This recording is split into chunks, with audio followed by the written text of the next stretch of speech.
আসসালামু আলাইকুম বন্ধুরা, আপনারা কেমন আছেন? আশা করি ভালো আছেন। আমি আজকে রান্না করব লাউ দিয়ে মুরগি রান্না করব।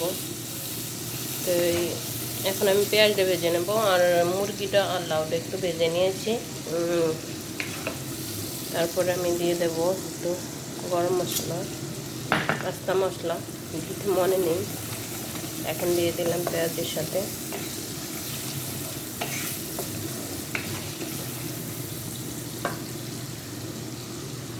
এখন আমার পেঁয়াজ মশলাটা কষানো হয়ে গেছে, আস্ত মশলাটা। ওখানে দেব আদা রসুন বাটা। আদা রসুন বাটাটা দিয়ে একটু ভালো করে কষিয়ে নেব। বন্ধুরা, আমার মশলাটা কষানো হয়ে গেছে, এখন দিয়ে দেব, এখানে আছে টমেটো আছে, নুন আছে, ধনিয়ার গুঁড়ো আছে, জিরার গুঁড়ো আছে, হলুদের গুঁড়ো আছে, কাঁচামরিচ আছে। গুঁড়ো মরিচ দিই না আমি, এটা এভাবে দিয়ে দেব, দিয়ে ভালো করে কষিয়ে নেব। মশলাটা ভালো করে কষিয়ে নিয়ে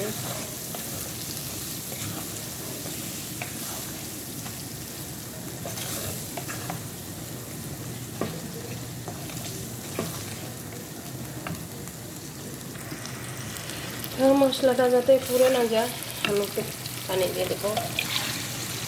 পানি দিয়ে ভালো করে কষিয়ে নেব।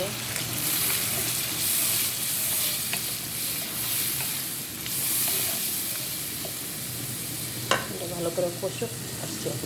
তো দেখুন মশলাটা তেল ছেড়ে দিয়েছে, এই যে মশলাটা কষানো হয়ে গেছে। এখন আমি দিয়ে দিব মুরগিগুলো, কারণ মুরগিগুলো একটু সিদ্ধ হতে লাগবে, একটু ভালো করে কষিয়ে দেবো। লাউগুলো তাড়াতাড়ি সিদ্ধ হয়ে যাবে, এর জন্য আগে মুরগি দিয়ে দেবো।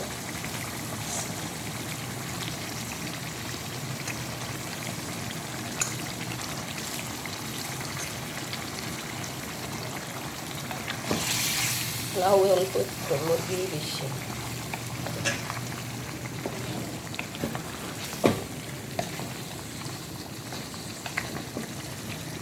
মুরগি করে নেড়ে চেড়ে একটু ভালো করে কষিয়ে নেব আবারও, মশলাটা ঢুকুক ভিতরে। তো দেখেন বন্ধুরা, আমার মুরগিটা ভালো করে মশলার সাথে কষানো হয়ে গেছে, প্রায় 10-15 মিনিটের মতো কষাইলাম। এখন দিয়ে দেব লাউগুলো ভাজার মধ্যে, মানে এত কষি ভাজার মধ্যে ওইটা হয়ে গেছে, সিদ্ধ হয়ে গেছে, তার জন্য লাউটা পরে দিলাম।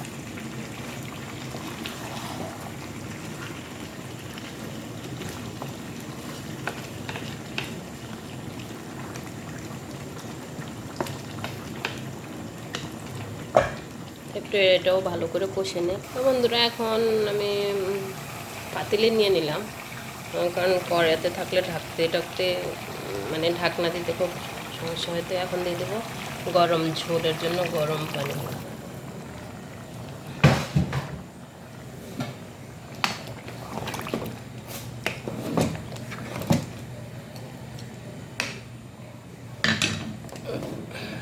রান্নাটা কমপ্লিট হোক, অবশ্যক একটু সিদ্ধ হোক মুরগিটা এবং এটা লাউটা, তারপরে ফাইনাল লুক আপনাদের সাথে শেয়ার করছি।